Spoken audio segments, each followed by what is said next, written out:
social distancing is putting a challenge on sport around the world, and the squash courts are one place where most people think it's very hard to keep 6 feet apart. We're going to do a bunch of drills today with a tape measure so you can see that we are staying 6 feet apart, and we have exercises with coaches, drills you can do together, and condition games to show we can still get a good workout playing this game. We are going to have to eliminate certain shots, so straight drives, rotating rails, that is not an option, and hitting straight drop shots from the front of the court, also very difficult because your opponent gets too close when they go past you.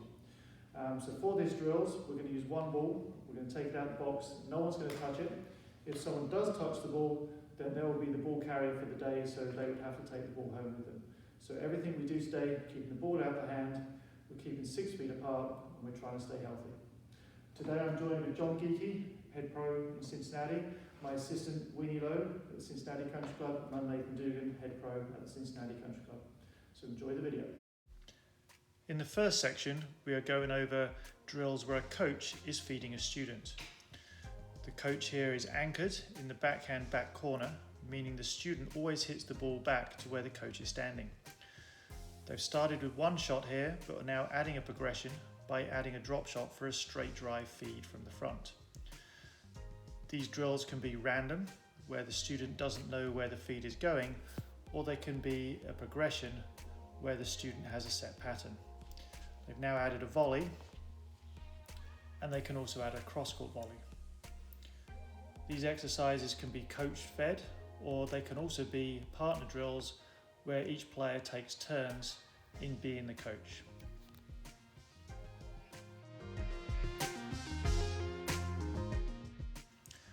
The second exercise sees the coach now anchored in the front right corner. This gives us an opportunity for the student to play balls into the front of the court. To start off with a boast, and then the feed progressing to the cross-court drop shot. We can also feed for cross-court volley nicks, as well as straight forehand drop shots, bringing in all four corners of the court. The coach here has the option of standing as close to the sidewall as possible so they can move out the way, making sure they maintain a 6 foot spacing from the student.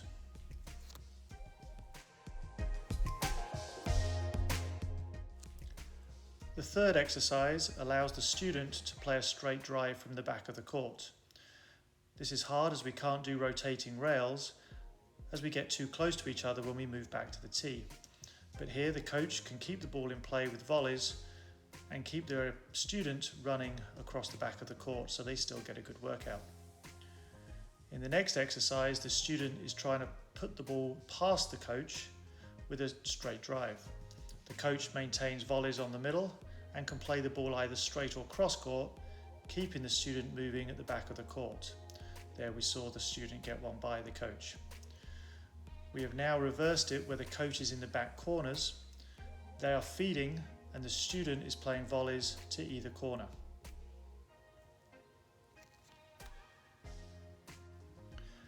The coach here has started with straight feeds and then is now bringing in a random feed so the student doesn't know if the ball is going straight or cross court. The student still has the choice of doing straight or cross court volleys from the middle.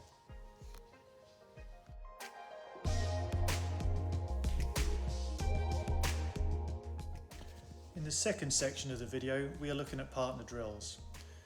Here, the player at the back of the court is playing a straight drop shot, while the player at the front is playing a straight drive. We can add a progression to that, where the player at the front is now hitting a straight drive and a cross-court drive, while the player at the back still hits a drop shot. You'll notice the player at the back is staying behind the service box. This is to ensure they keep a 6 foot distance and they're not both going to the tee at the same time. The next exercise is boast and drive. You'll notice at the back, again, the player is not moving in front of the service box to make sure we keep the 6 foot spacing. There are a lot of varieties of boast and drive. From the back of the court, we can add a drop shot. And from the front of the court, we can add a cross-court drive. This ultimately can go into a long short game, which we will do later in the video.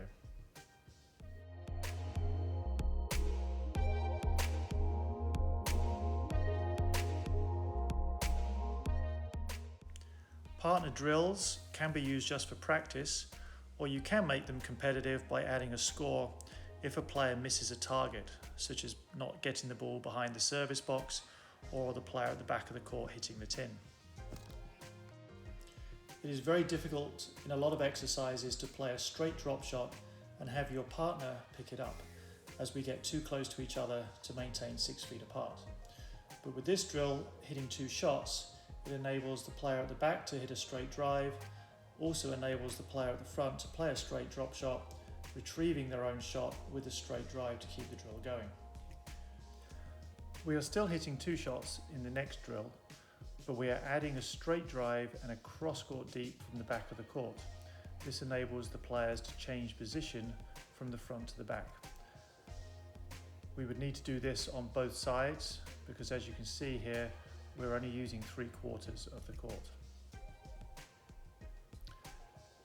To make this drill a little faster, we can take away the straight drive before the boast, meaning the player has to get from the back to the front of the court that much quicker.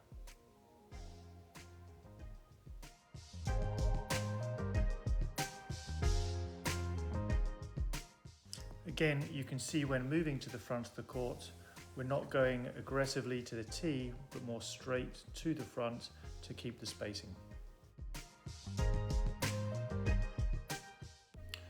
The last drill in this video brings in the cross-court lob and the volley cross-court deep.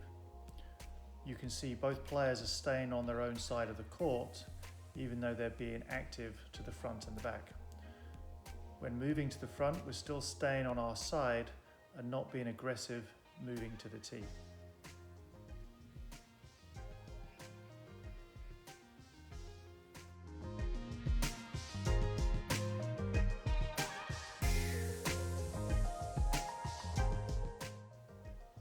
In the third section of the video, we look at condition games.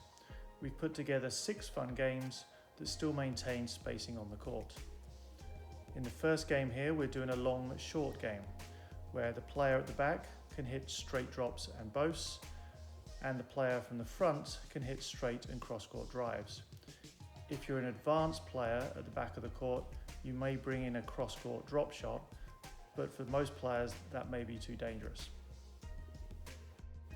The player at the back of the court wins a point if the player from the front misses the back service box or deeper target, and the player from the front wins a point if the player at the back hits the ball into the tin. Our next game is King of the Castle.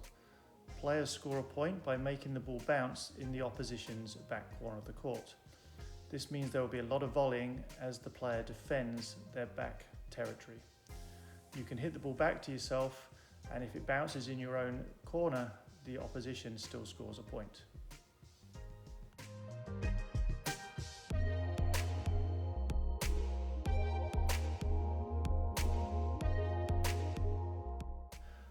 The game of Beat the Keeper is similar to the King of the Castle game, where again players score a point by making the ball bounce in the opposition's back corner.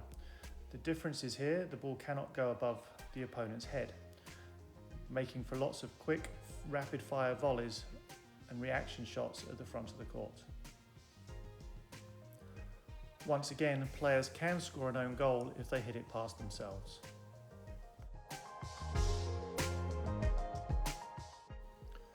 The half-court sides game is a great way to practice creativity and nicks, attacking shots, trying to figure a way to move our opponent even though you have to hit it to their side of the court. Right there we've already seen 2 rolling nicks as they've gone for cross-court drop shots.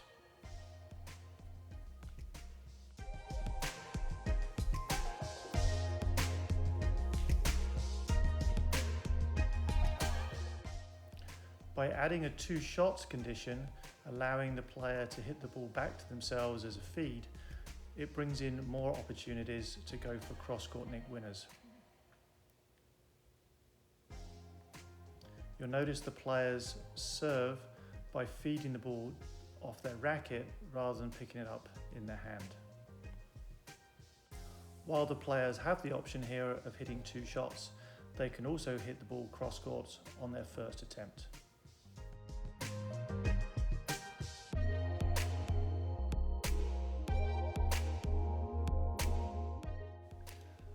Our last game in this video series is a short court game where the opponent still has to hit the ball across the court.